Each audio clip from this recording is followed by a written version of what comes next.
अहंकार का वास्तविक अर्थ केवल आत्मसम्मान या घमंड नहीं है, जैसा आमतौर पर समझा जाता है, बल्कि यह एक मानसिक संरचना है जो व्यक्ति के स्वयं के अनुभव, पहचान और सत्ता की भावना से जुड़ी होती है। और यह मानसिक प्रक्रिया मस्तिष्क में गहरे न्यूरोलॉजिकल और संज्ञानात्मक तंत्रों के माध्यम से काम करती है। न्यूरोसाइंस के अध्ययन बताते हैं कि अहंकार मस्तिष्क के प्रीफ्रंटल कॉर्टेक्स और एमिग्डाला जैसी संरचनाओं को सक्रिय करता है,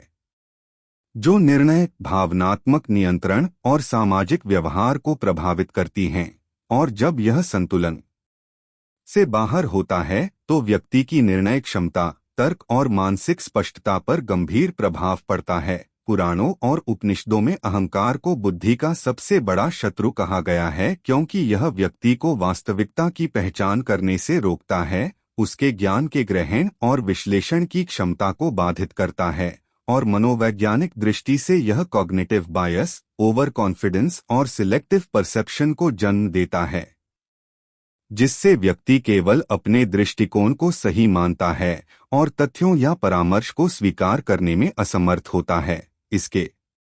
अलावा अहंकार मस्तिष्क में डोपामिन और कोर्टिसोल जैसी न्यूरोट्रांसमीटर गतिविधियों को प्रभावित करता है, जिससे व्यक्ति में लगातार पुरस्कार संबंधी और भय संबंधी प्रतिक्रियाएं उत्पन्न होती हैं। और यही प्रतिक्रिया धीरे धीरे सोचने, समझने और समस्याओं को हल करने की क्षमता को कमजोर कर देती है। शास्त्रों में इसका उल्लेख विशेष रूप से इस तरह किया गया है कि जब मनुष्य या देवता अहंकार में अंधे हो जाते हैं तो उनके ज्ञान, विवेक और निर्णय की शक्ति क्षीण हो जाती है। और यही कारण है कि पौराणिक कथाओं में अहंकार वाले पात्र अक्सर अपने पतन का कारण बनते हैं, चाहे वे देवता हों, ऋषि हो या राजा। आधुनिक मनोविज्ञान और न्यूरोसाइंस के दृष्टिकोण से देखा जाए तो अहंकार मस्तिष्क में फीडबैक लूप्स और सेल्फ रेफरेंशियल थिंकिंग को इस हद तक बढ़ा देता है कि व्यक्ति केवल अपनी पहचान, स्थिति और अपने दृष्टिकोण की पुष्टि में उलझा रहता है, जिससे नए अनुभव, सीखने की क्षमता और रचनात्मकता पर प्रतिकूल प्रभाव पड़ता है। इस प्रकार अहंकार न केवल मानसिक संतुलन और बुद्धि को प्रभावित करता है, बल्कि यह व्यक्ति की निर्णय क्षमता, ज्ञान ग्रहण करने की क्षमता, सामाजिक समझ और भावनात्मक नियंत्रण को भी गंभीर रूप से बाधित करता है। और यही कारण है कि पुराण, उपनिषद और आधुनिक मनोविज्ञान सभी इसे बुद्धि का सबसे बड़ा विरोधी मानते हैं, जिससे यह स्पष्ट होता है कि अहंकार केवल व्यक्तिगत दोष नहीं, बल्कि मस्तिष्क और मन की एक गहन और संरचनात्मक बाधा है, जिसका प्रभाव व्यक्ति के जीवन, निर्णय, ज्ञान और मानसिक स्वास्थ्य पर दीर्घकालिक रूप से देखा जा सकता है। पुराणों में अहंकार की पहचान अत्यंत स्पष्ट और बार बार दोहराई गई है, क्योंकि शास्त्रों के अनुसार यह केवल व्यक्तिगत दोष नहीं, बल्कि मनुष्य और देवताओं दोनों के मानसिक पतन का मुख्य कारण होता है। और इसे समझने के लिए हमें पुराणों, उपनिषदों और महाकाव्यों में वर्णित घटनाओं और पात्रों का विश्लेषण करना होगा। उदाहरण के लिए महाभारत, भागवत पुराण और रामायण में कई ऐसे पात्र दिखाई देते हैं जिन्होंने अपनी योग्यता, शक्ति या वरदान के आधार पर अहंकार में वृद्धि की, और उसी अहंकार ने उनके निर्णय, दृष्टिकोण और मानसिक संतुलन को नष्ट कर दिया, जिससे उनका पतन अवश्य हुआ। पुराणों में अहंकार का संकेत विशेष रूप से आत्ममहत्व, दूसरों की आलोचना न सुनना, वरदानों का दुरुपयोग और शक्ति का अप्रामाणिक प्रदर्शन के रूप में मिलता है। और इसे अक्सर देवताओं और ऋषियों दोनों के संदर्भ में देखा गया है, जो बताता है कि यह दोष किसी भी स्थिति या पद के लिए सुरक्षित नहीं है। उदाहरण के लिए इंद्र और अन्य देवताओं की कथाएं दर्शाती हैं कि जब वे अपने पद, शक्ति या वरदानों में अति आत्मविश्वास रखते थे तो उनके भीतर अहंकार इतना प्रबल हो जाता था कि वे अपनी बुद्धि और विवेक को ठीक से प्रयोग नहीं कर पाते थे, और इस असंतुलन के कारण असुरों या परिस्थितियों से आसानी से पराजित हो जाते थे। इसके अतिरिक्त पुराण यह भी बताते हैं कि अहंकार केवल शक्ति और पद में वृद्धि करने वालों तक सीमित नहीं है, बल्कि यह ज्ञानियों, ऋषियों और ब्रह्मज्ञों में भी प्रकट होता है, जब वे अपने ज्ञान और योग्यता को दूसरों पर श्रेष्ठ मानते हैं और शास्त्रों, धर्म और नैतिक नियमों की उपेक्षा करते हैं। शास्त्रों में इसे चेतावनी के रूप में प्रस्तुत किया गया है कि अहंकार व्यक्ति को वास्तविकता की पहचान करने, अपनी सीमाओं को समझने और समयानुसार निर्णय लेने की क्षमता से वंचित कर देता है, और यह प्रभाव न केवल व्यक्तिगत जीवन पर बल्कि समाज और लोक कल्याण पर भी प्रतिकूल होता है। पुराणिक दृष्टिकोण में अहंकार का सबसे बड़ा प्रभाव यह होता है कि यह मनुष्य के मस्तिष्क और चेतना पर स्थायी छाया डालता है, जिससे तर्क, विवेक, निर्णय क्षमता और ज्ञान ग्रहण करने की क्षमता क्रमशः क्षीण होती जाती है। और यही कारण है कि शास्त्र बार बार इसे चेतावनी स्वरूप दर्शाते हैं कि अहंकार केवल कमजोरी या दोष नहीं, बल्कि बुद्धि और चेतना का सबसे बड़ा विरोधी है। आधुनिक मनोविज्ञान के दृष्टिकोण से भी देखा जाए तो पुराणिक विवरणों में वर्णित संकेत न्यूरोसाइंस के फाइंडिंग्स के अनुरूप हैं, जहां अहंकार व्यक्ति की self referential thinking, over confidence bias और इमोशनल डिसरेगुलेशन को बढ़ाता है, जिससे निर्णय और ज्ञान ग्रहण की प्रक्रिया बाधित होती है। इस प्रकार पुराण और शास्त्र हमें यह बताते हैं कि अहंकार की पहचान करना और उसका संतुलन बनाए रखना न केवल व्यक्तिगत विकास के लिए बल्कि मानसिक स्वास्थ्य, सामाजिक संतुलन और जीवन में सतत बुद्धि प्रयोग के लिए भी अत्यंत आवश्यक है। और यही वह तथ्य है जो आज के समय में भी उतना ही प्रासंगिक और गंभीर है जितना कि प्राचीन काल में था। अहंकार का निर्णय क्षमता पर प्रभाव अत्यंत व्यापक और गहन होता है, और पुराणों, उपनिषदों तथा आधुनिक मनोविज्ञान दोनों के दृष्टिकोण से इसे स्पष्ट रूप से समझा जा सकता है। जब व्यक्ति या देवता अहंकार के प्रभाव में होता है तो उसके मस्तिष्क का प्रेफ्रंटल कॉर्टेक्स, जो निर्णय, तर्क और समस्या समाधान के लिए जिम्मेदार होता है, कमजोर और असंतुलित हो जाता है, जिससे व्यक्ति वास्तविकता का समयक मूल्यांकन नहीं कर पाता और केवल अपने दृष्टिकोण, अनुभव या शक्ति पर भरोसा करता है। पुराणों में इंद्र, धन्वंतरी और अन्य देव यह पात्रों की कथाएं बताती हैं कि जब वे अपनी योग्यता, वरदान या शक्ति पर अधिक गर्व करते थे तो वे वास्तविक खतरों, अवसरों और परिणामों का सही आकलन नहीं कर पाते थे, और उनका निर्णय अक्सर उनके अहंकार के अनुसार पक्षपाती, अधूरा या संतुलनहीन हो जाता था, जिससे न केवल उनकी व्यक्तिगत स्थिति प्रभावित होती थी बल्कि पूरे ब्रह्मांडीय संतुलन और धर्म की स्थिरता पर भी प्रतिकूल प्रभाव पड़ता था। आधुनिक न्यूरोसाइंस यह स्पष्ट करता है कि अहंकार मस्तिष्क में कॉग्निटिव बायस, कन्फॉर्मेशन बायस और ओवर कॉन्फिडेंस इफेक्ट को जन्म देता है, जिसके कारण व्यक्ति केवल अपनी धारणा को सही मानता है और विपरीत सूचनाओं या परामर्श को नकार देता है, जिससे निर्णय प्रक्रिया विकृत हो जाती है। इसके अतिरिक्त अहंकार मस्तिष्क में एमिगडाला और हिपोकैम्पस की गतिविधियों को प्रभावित करता है, जिससे व्यक्ति के डर, लालच और असुरक्षा के प्रति प्रतिक्रिया असंतुलित हो जाती है, और यह असंतुलन निर्णय को और भी जोखिमपूर्ण और भावनात्मक बना देता है। पुराणिक दृष्टांतों में भी बार बार यह देखा गया है कि जब अहंकार निर्णय पर हावी होता है तो देवता या ऋषि अपनी स्थिति, वरदान या शक्ति के अनुसार निर्णय लेने लगते हैं, बजाय कि कर्म, धर्म और परिस्थिति के अनुसार, और परिणामस्वरूप वे अप्रत्याशित पराजय, सामाजिक विफलता या ब्रह्मांडीय संतुलन के विघटन का शिकार बन जाते हैं। मनोवैज्ञानिक अध्ययन यह भी बताते हैं कि अहंकार के कारण व्यक्ति problem solving skills, flexible thinking और अडैप्टिव बिहेवियर खो देता है। और यही कारण है कि पुराणों में ऐसे पात्र अक्सर एक ही गलती को दोहराते हुए और अधिक गहन संकट में फंस जाते हैं। इसके अलावा अहंकार व्यक्ति को सलाह लेने और अनुभव से सीखने की क्षमता से वंचित कर देता है, जिससे निर्णय लेने की प्रक्रिया धीरे धीरे बंद होती जाती है और व्यक्ति केवल अपने अनुभव, शक्ति या स्थिति के आधार पर निर्णय लेने लगता है, जो अक्सर गलत और असंतुलित होता है। शास्त्र और आधुनिक मनोविज्ञान दोनों यह संकेत देते हैं कि अहंकार न केवल वर्तमान निर्णयों को प्रभावित करता है बल्कि दीर्घकालिक दृष्टि से व्यक्ति के ज्ञान ग्रहण, सामाजिक समंजन और मानसिक स्पष्टता को भी नुकसान पहुंचाता है। इस प्रकार यह स्पष्ट होता है कि अहंकार का प्रभाव केवल मानसिक संतुलन पर नहीं बल्कि निर्णय लेने की संपूर्ण प्रक्रिया पर होता है, और यही कारण है कि पुराण और शास्त्र इसे बुद्धि का सबसे बड़ा विरोधी और निर्णय क्षमता का सबसे बड़ा बाधक मानते हैं। ज्ञान और अहंकार का टकराव मानव मस्तिष्क और चेतना के सबसे गहन संघर्षों में से एक है, जिसे पुराण, उपनिषद और आधुनिक मनोविज्ञान दोनों ने अलग अलग दृष्टिकोण से स्पष्ट किया है। पुराणों में बार बार यह देखा गया है कि जब किसी देवता, ऋषि या ज्ञानी के भीतर अहंकार का वर्चस्व बढ़ता है तो उसकी बुद्धि, विवेक और ज्ञान ग्रहण करने की क्षमता प्रभावित हो जाती है, और यह प्रभाव केवल व्यक्तिगत स्तर पर नहीं बल्कि सामाजिक, नैतिक और ब्रह्मांडीय स्तर पर भी दिखाई देता है। उदाहरण के लिए महाभारत और भागवत पुराण में ऐसे कई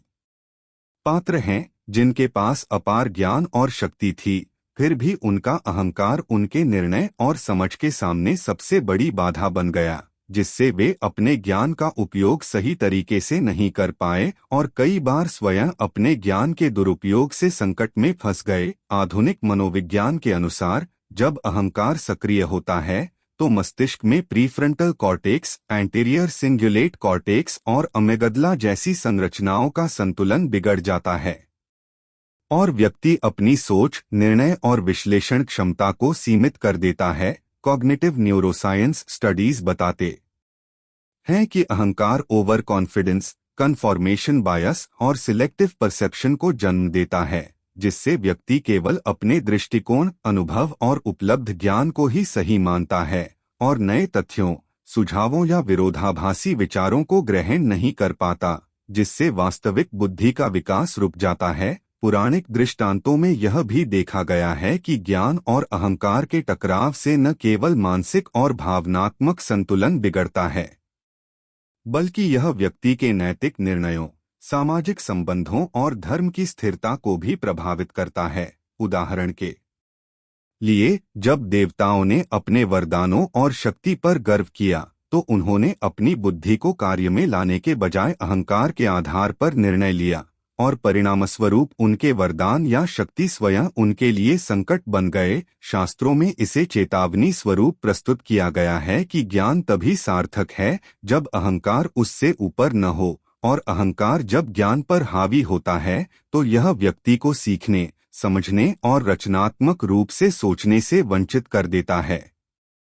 जिससे पुराणिक घटनाओं में स्पष्ट होता है कि जो ज्ञानी अहंकार में अंधे होते हैं वे अक्सर अपने ही ज्ञान और समझ का शिकार बन जाते हैं। आधुनिक दृष्टिकोण से यह टकराव व्यक्ति की प्रॉब्लम सॉल्विंग, क्रिटिकल थिंकिंग और अडैप्टिव बिहेवियर को बाधित करता है और लॉन्ग टर्म कॉन्सिक्वेंसेस के रूप में व्यक्ति नई परिस्थितियों, अनुभवों और सीखों के प्रति असंवेदनशील हो जाता है। इसके अलावा पुराणों और शास्त्रों में यह भी संकेत मिलता है कि ज्ञान और अहंकार का संघर्ष केवल व्यक्तिगत स्तर का नहीं बल्कि सामाजिक और ब्रह्मांडीय संतुलन पर भी असर डालता है, क्योंकि जब ज्ञानी या देवता अपने अहंकार में अंधे होकर ज्ञान का दुरुपयोग करते हैं तो यह असुरों, अधर्म और ब्रह्मांडीय नियमों के असंतुलन के रूप में प्रत्यक्ष दिखाई देता है। इसी कारण शास्त्र बार बार यह शिक्षा देते हैं कि अहंकार और ज्ञान के बीच संतुलन बनाए रखना अत्यंत आवश्यक है, क्योंकि बिना संतुलन के ज्ञान शक्तिहीन, निर्णय भ्रमपूर्ण और बुद्धि असफल हो जाती है। इस प्रकार पुराण, उपनिषद और आधुनिक मनोविज्ञान एक मत हैं कि ज्ञान और अहंकार का टकराव मनुष्य और देवता दोनों के लिए सबसे बड़ा खतरा है, जो चेतना, तर्क और निर्णय क्षमता को नष्ट कर सकता है और जीवन, समाज और ब्रह्मांडीय व्यवस्था पर दीर्घकालिक प्रभाव डाल सकता है। अहंकार न केवल बुद्धि और निर्णय क्षमता को प्रभावित करता है, बल्कि यह व्यक्ति के आत्मविकास, आत्मज्ञान और व्यक्तिगत उन्नति की प्रक्रिया में सबसे बड़ी बाधा बन जाता है। और पुराण, उपनिषद, महाकाव्य तथा आधुनिक मनोविज्ञान सभी इस बात पर सहमत हैं कि बिना अहंकार के नियंत्रण के आत्मविकास संभव नहीं है। पुराणों में बार बार देखा गया है कि देवताओं, ऋषियों और महान व्यक्तित्वों में भी जब अहंकार बढ़ता है तो वे अपने ज्ञान, योग्यता और शक्ति का दुरुपयोग करते हैं और इसके परिणामस्वरूप उनकी आत्म साक्षात्कार और चेतना की ऊंचाई पर रोक लग जाती है। उदाहरण के लिए महाभारत और भागवत पुराण में ऐसे कई पात्र हैं जिन्होंने अपने वरदान, शक्ति और योग्यता के कारण स्वयं को श्रेष्ठ मान लिया, जिससे उनके भीतर अहंकार इतना प्रबल हो गया कि वे अपने वास्तविक लक्ष्य, धर्म और आत्मिक विकास को भूल गए और परिणामस्वरूप उनका पतन निश्चित हुआ। आधुनिक मनोविज्ञान इस तथ्य की पुष्टि करता है कि अहंकार व्यक्ति की सेल्फ रिफ्लेक्शन, मेटाकॉग्निशन और इमोशनल इंटेलिजेंस को बाधित करता है और यह बाधा धीरे धीरे जीवन के हर क्षेत्र में फैल जाती है, चाहे वह शिक्षा, करियर, सामाजिक संबंध या मानसिक स्वास्थ्य हो। अहंकार व्यक्ति को यह भ्रम दिलाता है कि वह सभी स्थितियों में सक्षम है, जिससे वह सीखने, सुधारने और स्वयं को बदलने की प्रक्रिया से कट जाता है। और यही कारण है कि पुराणों में ऐसे पात्र हमेशा अपने अनुभवों और ज्ञान का दुरुपयोग करके संकट में फंसते हैं। न्यूरोसाइंस के अनुसार जब अहंकार सक्रिय होता है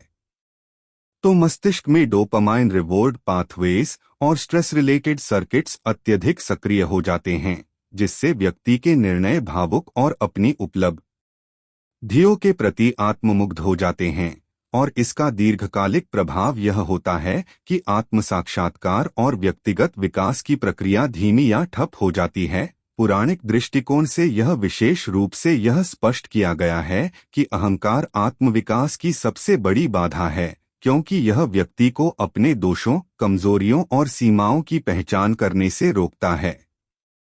और यही कारण है कि ऋषियों और देवताओं को बार बार अपने अहंकार पर नियंत्रण रखने और विनम्रता का अभ्यास करने की सलाह दी गई। इस संदर्भ में आधुनिक मनोविज्ञान और कॉग्निटिव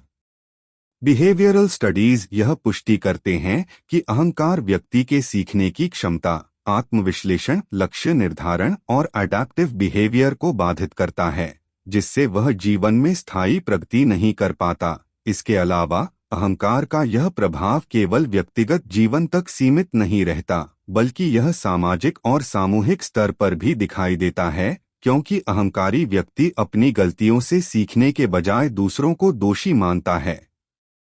टीम वर्क और सहयोग को नकारता है और सामाजिक संतुलन को बिगाड़ देता है। पुराणिक दृष्टांत बताते हैं कि जो व्यक्ति अहंकार पर विजय प्राप्त कर लेता है वह ज्ञान और आत्मिक विकास के मार्ग पर निरंतर प्रगति करता है, जबकि अहंकार में अंधा व्यक्ति चाहे कितना भी योग्य और शक्तिशाली क्यों न हो, उसका विकास अवरुद्ध रहता है और वह अपने वास्तविक उद्देश्य, आत्मज्ञान और जीवन की गहन सच्चाइयों से दूर रहता है। इस प्रकार यह स्पष्ट होता है कि अहंकार न केवल बुद्धि और निर्णय क्षमता को प्रभावित करता है, बल्कि यह आत्मविकास, आत्मसाक्षात्कार और जीवन के वास्तविक उद्देश्य की प्राप्ति में भी सबसे बड़ा बाधक है। और यही कारण है कि पुराण, उपनिषद और आधुनिक मनोविज्ञान इसे हमेशा चेतावनी और मार्गदर्शन के रूप में प्रस्तुत करते हैं। शास्त्रों में अहंकार को न केवल व्यक्तिगत दोष माना गया है, बल्कि इसे मनुष्य और देवताओं के पतन का प्रमुख कारण और बुद्धि, विवेक तथा आत्मिक विकास का सबसे बड़ा विरोधी बताया गया है। और पुराण, उपनिषद, महाभारत, भागवत पुराण और रामायण सहित सभी प्राचीन ग्रंथों में इसके दुष्परिणामों का बार बार वर्णन मिलता है। उदाहरण स्वरूप महाभारत में इंद्र और अन्य देवताओं की कथाएं स्पष्ट रूप से दिखाती हैं कि जब वे अपने पद, शक्ति और वरदान में अत्यधिक गर्व करते थे और अहंकार में अंधे हो जाते थे, तो उनके निर्णय असंतुलित और पक्षपाती हो जाते थे, जिससे उनके द्वारा किया गया हर कार्य, चाहे वह कितना भी ज्ञान या शक्ति आधारित क्यों न हो, असफल या विपरीत परिणाम देता था। शास्त्र बताते हैं कि अहंकार के प्रभाव से व्यक्ति अपने वास्तविक कर्तव्यों, धर्म और नैतिक जिम्मेदारियों की अनदेखी करता है और इसके परिणामस्वरूप उसके जीवन में ध्यान, ज्ञान ग्रहण, आत्म साक्षात्कार और मानसिक संतुलन क्रमशः क्षीण होते चले जाते हैं। पुराणिक दृष्टांतों में यह भी स्पष्ट किया गया है कि अहंकार न केवल व्यक्तिगत पतन का कारण बनता है, बल्कि यह सामाजिक और ब्रह्मांडीय संतुलन को भी प्रभावित करता है, क्योंकि अहंकारी व्यक्ति अपने दृष्टिकोण, शक्ति और उपलब्धियों को ही सर्वोपरि मानता है और न्याय, धर्म और सामूहिक हित की अनदेखी करता है। आधुनिक मनोविज्ञान और न्यूरोसाइंस के शोध बताते हैं कि अहंकार मस्तिष्क में रिवॉर्ड सिस्टम, प्रीफ्रंटल कॉर्टेक्स और अमेगडला सर्किट्स को प्रभावित करता है, जिससे व्यक्ति ओवर कॉन्फिडेंस, कॉग्निटिव रिजिडिटी और सिलेक्टिव परसेप्शन के शिकार हो जाता है। और यही प्रक्रिया पुराणों में वर्णित अहंकार के दुष्परिणामों का वैज्ञानिक आधार है। शास्त्र विशेष रूप से इस बात पर जोर देते हैं कि अहंकार का दुष्परिणाम केवल तत्कालीन परिणामों तक सीमित नहीं होता, बल्कि यह दीर्घकालिक रूप से व्यक्ति की ज्ञान ग्रहण क्षमता, निर्णय शक्ति, सामाजिक संबंध और मानसिक स्वास्थ्य को प्रभावित करता है और धीरे धीरे व्यक्ति को अपने ही वरदान, शक्ति और ज्ञान का शिकार बना देता है। उदाहरण के लिए भागवत पुराण में यह स्पष्ट है कि अहंकार में अंधे देवता और ऋषि स्वयं अपने वरदान का दुरुपयोग कर देते हैं, अपने ज्ञान और शक्ति को सही दिशा में लागू नहीं कर पाते और परिणामस्वरूप उन्हें असुरों, कठिन परिस्थितियों या ब्रह्मांडीय नियमों से पराजय का सामना करना पड़ता है। शास्त्रों में यह भी कहा गया है कि अहंकार के प्रभाव से व्यक्ति अपनी गलतियों, सीमाओं और कमजोरियों को पहचानने में असफल रहता है और यही कारण है कि ज्ञान, योग्यता और शक्ति के बावजूद उसके निर्णय और कार्य विपरीत परिणाम देते हैं, जिससे उसका पतन निश्चित हो जाता है। पुराणिक दृष्टांत और आधुनिक मनोविज्ञान दोनों यही संकेत करते हैं कि जो व्यक्ति अहंकार में अंधा रहता है, वह अपने ज्ञान, शक्ति और आत्मिक विकास का वास्तविक उपयोग नहीं कर पाता और यही शास्त्रों में अहंकार के दुष्परिणामों का मुख्य संदेश है। इस प्रकार यह स्पष्ट होता है कि शास्त्र और पुराण केवल चेतावनी ही नहीं देते, बल्कि यह भी बताते हैं कि अहंकार का नियंत्रण और संतुलन बनाए रखना आवश्यक है, क्योंकि बिना संतुलन के अहंकार व्यक्ति की बुद्धि, विवेक, निर्णय और जीवन के हर क्षेत्र में स्थायी रूप से हानि पहुंचाता है। और यही वह कारण है कि शास्त्र इसे सबसे गंभीर मानसिक और आत्मिक खतरे के रूप में वर्णित करते हैं। अहंकार न केवल व्यक्ति के मानसिक संतुलन और बुद्धि को प्रभावित करता है, बल्कि यह उसके सामाजिक संबंधों, पारिवारिक जीवन और सामूहिक सहयोग की क्षमता पर भी गहरा और दीर्घकालिक प्रभाव डालता है। और पुराण, उपनिषद और महाकाव्य इसे बार बार एक गंभीर चेतावनी के रूप में प्रस्तुत करते हैं। उदाहरण के लिए महाभारत, भागवत पुराण और रामायण में कई पात्र ऐसे दिखाई देते हैं जिनके भीतर अहंकार इतना प्रबल था कि वे अपने दोस्तों,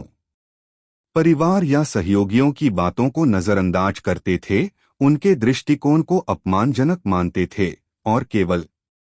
अपनी स्थिति, शक्ति या अनुभव को सर्वोपरि मानते थे, और यही व्यवहार अंततः उनके सामाजिक और व्यक्तिगत पतन का कारण बन गया। पुराण विशेष रूप से यह बताते हैं कि अहंकार व्यक्ति को सहानुभूति, समझ और सहयोग की क्षमता से वंचित कर देता है, क्योंकि वह केवल अपनी सोच और दृष्टिकोण को ही सही मानता है और विरोधाभासी या सलाहकार विचारों को स्वीकार नहीं करता, जिससे उसके संबंध टूटने लगते हैं और सामाजिक सामंजस्य बिगड़ता है। मनोवैज्ञानिक दृष्टिकोण से देखा जाए तो अहंकार व्यक्ति के मस्तिष्क में इमोशनल रेगुलेशन और थ्योरी ऑफ माइंड को प्रभावित करता है, जिससे वह दूसरों की भावनाओं, समस्याओं और आवश्यकताओं को समझने में असमर्थ होता है और इसके परिणामस्वरूप वह रिश्तों में संघर्ष, दूरी और मानसिक तनाव उत्पन्न करता है। पौराणिक घटनाओं में देवताओं और ऋषियों के उदाहरण स्पष्ट हैं। जब इंद्र, धन्वंतरी और अन्य दिव्य पात्र अपने वरदान, शक्ति या योग्यता में अत्यधिक अहंकार में अंधे हो गए, तो उन्होंने अपने सहयोगियों, ऋषियों और अनुयायियों की बातों को नकार दिया। परिणामस्वरूप उनके निर्णय असंतुलित और समुदाय या ब्रह्मांडीय संतुलन के लिए हानिकारक हो गए। आधुनिक मनोविज्ञान भी इस तथ्य की पुष्टि करता है कि अहंकार सामाजिक संबंधों को कमजोर करता है, क्योंकि यह कम्युनिकेशन ब्रेकडाउन, कॉन्फ्लिक्ट एस्केलेशन और एम्पैथी डेफिसिट को जन्म देता है, जिससे व्यक्ति का व्यक्तिगत और सामाजिक जीवन प्रभावित होता है। पुराणिक दृष्टांत बताते हैं कि अहंकार के कारण व्यक्ति अपने प्रियजनों के प्रति संवेदनशील नहीं रह पाता, वह केवल अपनी प्रतिष्ठा, शक्ति और वैभव की रक्षा में उलझा रहता है। और यही कारण है कि कई बार समाज, परिवार और मित्रों के साथ संबंध खराब हो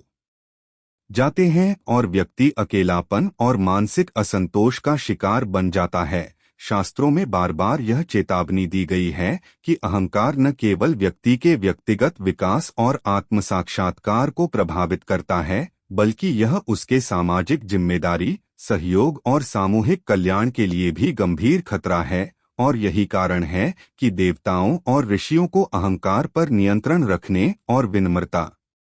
सहानुभूति तथा सहयोग की भावना विकसित करने की बार बार शिक्षा दी गई है। इसके अलावा आधुनिक कॉग्निटिव एंड सोशल साइकोलॉजी भी यह स्पष्ट करती है कि अहंकार के प्रभाव से व्यक्ति लंबे समय तक अपने सामाजिक नेटवर्क में आइसोलेशन, मिसट्रस्ट और रिलेशनल इंस्टेबिलिटी का सामना करता है, जिससे उसका मानसिक स्वास्थ्य और निर्णय क्षमता और भी प्रभावित होती है। इस प्रकार पुराण, उपनिषद और आधुनिक विज्ञान सभी यह संदेश देते हैं कि अहंकार न केवल व्यक्ति की बुद्धि और आत्मविकास के लिए हानिकारक है, बल्कि यह सामाजिक और व्यक्तिगत संबंधों की स्थिरता, सहयोग और सामूहिक समृद्धि के लिए भी सबसे बड़ा खतरा है। और यही कारण है कि अहंकार का नियंत्रण और विनम्रता का विकास ये एक व्यक्ति के जीवन, समाज और मानसिक संतुलन के लिए अनिवार्य माना गया है। अहंकार को केवल एक सामाजिक या धार्मिक दोष के रूप में नहीं देखा जा सकता, बल्कि आधुनिक मनोविज्ञान इसे मस्तिष्क और चेतना में गहरे बैठे हुए कॉग्निटिव, इमोशनल और बिहेवियरल पैटर्न्स के रूप में पहचानता है, जो व्यक्ति के व्यवहार, सोचने की प्रक्रिया, निर्णय क्षमता और सामाजिक संबंधों को दीर्घकालिक रूप से प्रभावित करते हैं। न्यूरोसाइंस और कॉग्निटिव साइकोलॉजी के अनुसार अहंकार मुख्य रूप से मस्तिष्क के prefrontal cortex, anterior cingulate cortex, amygdala और रिवॉर्ड पाथवेज में सक्रिय होता है, जिससे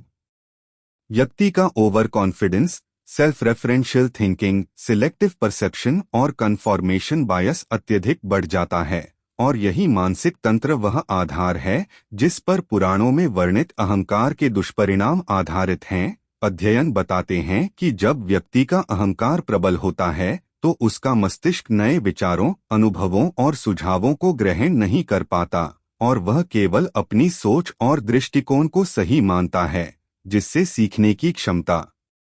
प्रॉब्लम सॉल्विंग और क्रिटिकल थिंकिंग प्रभावित होती है। पौराणिक दृष्टांतों में इसे स्पष्ट रूप से देखा गया है, जैसे इंद्र, ऋषि और अन्य देवताओं ने अपने वरदान, शक्ति और ज्ञान का दुरुपयोग किया क्योंकि उनके भीतर अहंकार अधिक प्रबल था और परिणामस्वरूप उनके निर्णय असंतुलित, पक्षपाती और कभी-कभी विनाशकारी हो गए। आधुनिक मनोविज्ञान इसे पर्सनालिटी साइकोलॉजी और डेवलपमेंटल साइकोलॉजी के दृष्टिकोण से भी समझता है, जिसमें ईगो को सेल्फ कॉन्सेप्ट, सेल्फ एस्टीम और आइडेंटिटी फॉर्मेशन के तत्वों से जोड़ा जाता है। और जब यह असंतुलित होता है तो व्यक्ति में नार्सिसिज्म, अथॉरिटेरियन टेंडेंसीज और इंटरपर्सोनल कॉन्फ्लिक्ट्स उत्पन्न होते हैं। कॉग्निटिव न्यूरोसाइंस यह भी बताती है कि अहंकार मस्तिष्क में डोपामिनर्जिक रिवॉर्ड सिस्टम को अत्यधिक सक्रिय करता है, जिससे व्यक्ति अपनी उपलब्धियों और स्थिति पर अत्यधिक आत्ममुग्ध हो जाता है और यही ओवर वैल्यूएशन धीरे धीरे उसके निर्णय, सामाजिक समझ और ज्ञान ग्रहण क्षमता को बाधित करता है। पुराणों में इसे अक्सर चेतावनी स्वरूप प्रस्तुत किया गया है कि अहंकार वाले देवता या ऋषि केवल अपनी शक्ति और ज्ञान को ही सही मानते हैं और दूसरों के दृष्टिकोण, सीखने की संभावना या जीवन की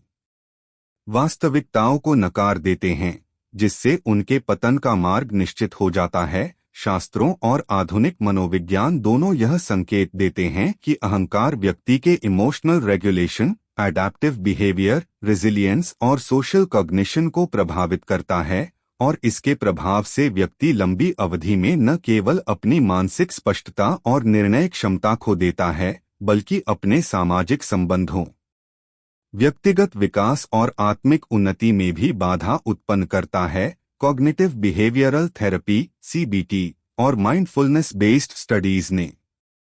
यह भी दिखाया है कि अहंकार पर नियंत्रण और सेल्फ अवेयरनेस का विकास व्यक्ति के मानसिक स्वास्थ्य, सीखने की क्षमता, क्रिएटिविटी और सामाजिक संतुलन के लिए आवश्यक है। और पुराणों में वर्णित अहंकार नियंत्रण के उपाय आधुनिक मनोविज्ञान के शोध के अनुरूप हैं, इस प्रकार मनोविज्ञान और पुराण दोनों यह स्पष्ट रूप से दर्शाते हैं कि अहंकार केवल मानसिक दोष नहीं है,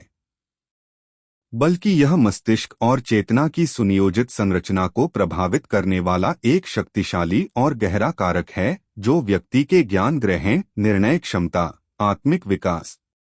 और सामाजिक व्यवहार को दीर्घकालिक रूप से प्रभावित करता है। और यही कारण है कि इसे समझना, पहचानना और संतुलित करना जीवन, मानसिक स्वास्थ्य और आध्यात्मिक प्रगति के लिए अनिवार्य माना गया है। पुराण, उपनिषद और अन्य शास्त्रों में अहंकार को केवल व्यक्तिगत दोष नहीं माना गया, बल्कि इसे जीवन के प्रत्येक पहलू में ज्ञान ग्रहण, निर्णय क्षमता, सामाजिक संतुलन और आत्मिक विकास पर बाधा डालने वाला सबसे गंभीर खतरा बताया गया है। और इसलिए अहंकार को नियंत्रित करने के कई उपायों का विस्तार पूर्वक वर्णन किया गया है, जो आज भी मानसिक स्वास्थ्य और आत्मिक प्रगति के लिए अत्यंत प्रासंगिक हैं। सबसे पहले शास्त्र बताते हैं कि विनम्रता, ह्यूमिलिटी, अहंकार पर नियंत्रण का मूलमंत्र है, क्योंकि जब व्यक्ति अपने ज्ञान, शक्ति या उपलब्धियों में विनम्र होता है तो वह अपनी सीमाओं को स्वीकार करता है, दूसरों के दृष्टिकोण को महत्व देता है और अपने निर्णयों में संतुलन बनाए रखता है। और पुराणिक दृष्टांतों में इसे बार बार इंद्र, ऋषि और अन्य देवताओं के जीवन से उदाहरण स्वरूप दिखाया गया है। इसके साथ ही स्वावलोकन और आत्मविश्लेषण, सेल्फ रिफ्लेक्शन, को शास्त्रों में अत्यंत महत्वपूर्ण माना गया है, जिसमें व्यक्ति नियमित रूप से अपने विचारों, भावनाओं और कार्यों का मूल्यांकन करता है। और यह प्रक्रिया उसे यह पहचानने में मदद करती है कि कब और कहां उसका अहंकार उसके निर्णय, ज्ञान ग्रहण या सामाजिक संबंधों में बाधक बन रहा है। पुराणिक दृष्टांतों में यह स्पष्ट है कि ऐसे ऋषि और देवता जिन्होंने नियमित आत्मविश्लेषण और ध्यान का अभ्यास किया, वे अपने वरदान, शक्ति और ज्ञान का उपयोग संतुलित और धर्मसंगत तरीके से कर पाए और उनका अहंकार नियंत्रित रहने के कारण वे मानसिक और आध्यात्मिक दृष्टि से प्रगतिशील बने। इसके अतिरिक्त सेवा भाव, सेल्फलेस सर्विस और दूसरों की भलाई के लिए कर्म करना अहंकार को कम करने का प्रमुख उपाय माना गया है, क्योंकि जब व्यक्ति अपने लाभ या प्रतिष्ठा की चिंता किए बिना दूसरों की सहायता करता है तो उसके मन से आत्ममहत्व और गर्व का भाव धीरे धीरे घटता है। और पुराणिक उदाहरणों में ऐसे कई पात्र दिखाई देते हैं जिन्होंने सेवा और परोपकार के माध्यम से अपने अहंकार पर नियंत्रण पाया और सच्चे ज्ञान और शक्ति के मार्ग पर अग्रसर हुए। शास्त्रों में ज्ञान की साधना, परसुइट ऑफ ट्रू नॉलेज, भी अहंकार पर नियंत्रण का अत्यंत महत्वपूर्ण उपाय माना गया है, जिसमें व्यक्ति सतत अध्ययन, शास्त्रार्थ, ध्यान और योग का अभ्यास करता है। और इस अभ्यास के दौरान उसे यह सीखने को मिलता है कि वास्तविक ज्ञान कभी अहंकार के साथ नहीं आता, बल्कि विनम्रता, धैर्य और सतत प्रयास के साथ ही प्राप्त होता है। आधुनिक मनोविज्ञान भी इन उपायों का समर्थन करता है, क्योंकि studies on mindfulness, meditation, cognitive behavioural techniques और एम्पैथी ट्रेनिंग दर्शाते हैं कि नियमित ध्यान, सेल्फ रिफ्लेक्शन और अल्ट्रुइस्टिक बिहेवियर व्यक्ति के ईगो रेगुलेशन, इमोशनल बैलेंस और डिसीजन मेकिंग को मजबूत करते हैं। और यही पुराणिक उपायों का वैज्ञानिक आधार है। इसके अलावा पुराण में सत्यनिष्ठा, इंटेग्रिटी और धर्म पालन, राइटियसनेस, को अहंकार नियंत्रण के प्रमुख उपकरण के रूप में प्रस्तुत किया गया है, क्योंकि जब व्यक्ति अपने निर्णय और कार्यों में धर्म और सत्यनिष्ठा का पालन करता है तो उसका मन अहंकार के भ्रम और गर्व से मुक्त रहता है और वह अपने ज्ञान, शक्ति और सामाजिक जिम्मेदारी को संतुलित तरीके से प्रयोग कर पाता है। शास्त्रों में यह भी कहा गया है कि अहंकार को नियंत्रित करने के लिए सत्संग, गुरु का मार्गदर्शन और अनुभवियों से सीखना आवश्यक है, क्योंकि जब व्यक्ति अनुभवी और ज्ञानी लोगों की सलाह और मार्गदर्शन स्वीकार करता है तो वह अपने अहंकार की अंधता को पहचान पाता है और सुधार की दिशा में निरंतर प्रगति करता है। कुल मिलाकर पुराण, उपनिषद और आधुनिक मनोविज्ञान सभी यह स्पष्ट रूप से बताते हैं कि अहंकार पर विजय केवल मानसिक और आध्यात्मिक अभ्यास, विनम्रता, सेवा भाव, सतत ज्ञान साधना और धर्म पालन के माध्यम से संभव है। और यही उपाय व्यक्ति को बुद्धि, निर्णय क्षमता, आत्मिक विकास और सामाजिक संतुलन में स्थायी सफलता और स्थिरता प्रदान करते हैं। अहंकार और बुद्धि का अंतिम सत्य यह है कि अहंकार स्वयं बुद्धि का सबसे बड़ा विरोधी और उसकी वास्तविक क्षमता को अवरुद्ध करने वाला तत्व है, और पुराण, उपनिषद, भागवत और आधुनिक मनोविज्ञान दोनों स्पष्ट रूप से बताते हैं कि जब बुद्धिमान व्यक्ति या देवता अपने ज्ञान, अनुभव, योग्यता या शक्ति में अत्यधिक गर्व और आत्ममहत्व का अनुभव करता है तो उसका मस्तिष्क और चेतना का संतुलन बाधित हो जाता है, जिससे उसकी बुद्धि का पूर्ण उपयोग असंभव हो जाता है। पौराणिक दृष्टांतों में यह बार बार देखा गया है कि देवताओं, ऋषियों और महान व्यक्तित्वों के पास अपार ज्ञान और शक्ति होने के बावजूद उनके भीतर अहंकार प्रबल होने पर उनकी निर्णय क्षमता, समस्या समाधान और ज्ञान ग्रहण करने की योग्यता कम हो जाती है, और उनका वरदान, शक्ति या ज्ञान स्वयं उनके लिए संकट और असफलता का कारण बन जाता है। आधुनिक न्यूरोसाइंस के अनुसार जब अहंकार सक्रिय होता है तो prefrontal cortex, anterior cingulate cortex, amygdala और डोपामिनर्जिक रिवॉर्ड पाथवेज असंतुलित हो जाते हैं, जिससे व्यक्ति का over confidence, selective perception, cognitive rigidity और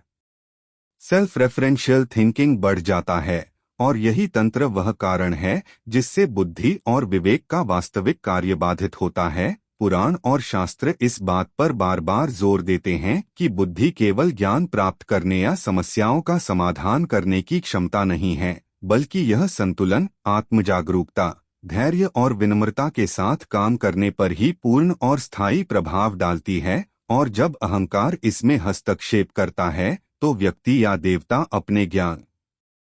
शक्ति और वरदान का वास्तविक लाभ नहीं ले पाता। आधुनिक मनोविज्ञान यह भी स्पष्ट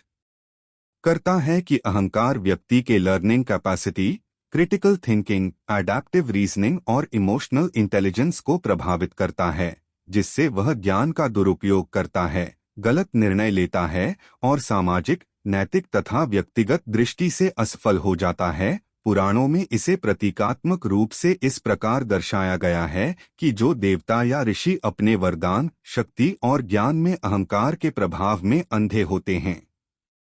वे अक्सर अपने ही ज्ञान और बुद्धि का शिकार बनते हैं और उनका पतन निश्चित होता है, जबकि जो अपने अहंकार को नियंत्रित करते हैं और विनम्रता, सतत अध्ययन, सेवा और आत्मविश्लेषण का पालन करते हैं, वे अपने ज्ञान और बुद्धि का पूर्ण उपयोग कर पाते हैं और स्थायी सफलता प्राप्त करते हैं। शास्त्र और मनोविज्ञान दोनों यह संकेत देते हैं कि अहंकार पर नियंत्रण, आत्मजागरूकता, विनम्रता और सतत ज्ञान साधना व्यक्ति को बुद्धि और विवेक का वास्तविक उपयोग करने की क्षमता देती है, जिससे निर्णय सटीक, समस्या समाधान प्रभावी और सामाजिक, व्यक्तिगत एवं आध्यात्मिक जीवन संतुलित बनता है। यही अंतिम सत्य है कि बुद्धि और अहंकार कभी साथ नहीं चल सकते। जब अहंकार हावी होता है, बुद्धि का प्रकाश मंद पड़ जाता है, और जब अहंकार नियंत्रित होता है, तब ही बुद्धि अपने पूर्ण प्रकाश और शक्ति के साथ कार्य करती है। और यही वह संदेश है जो पुराण, उपनिषद और आधुनिक मनोविज्ञान सभी ने मिलकर स्पष्ट किया है कि अहंकार मुक्त बुद्धि ही व्यक्ति, समाज और ब्रह्मांडीय संतुलन के लिए स्थायी लाभ और सफलता प्रदान करती है।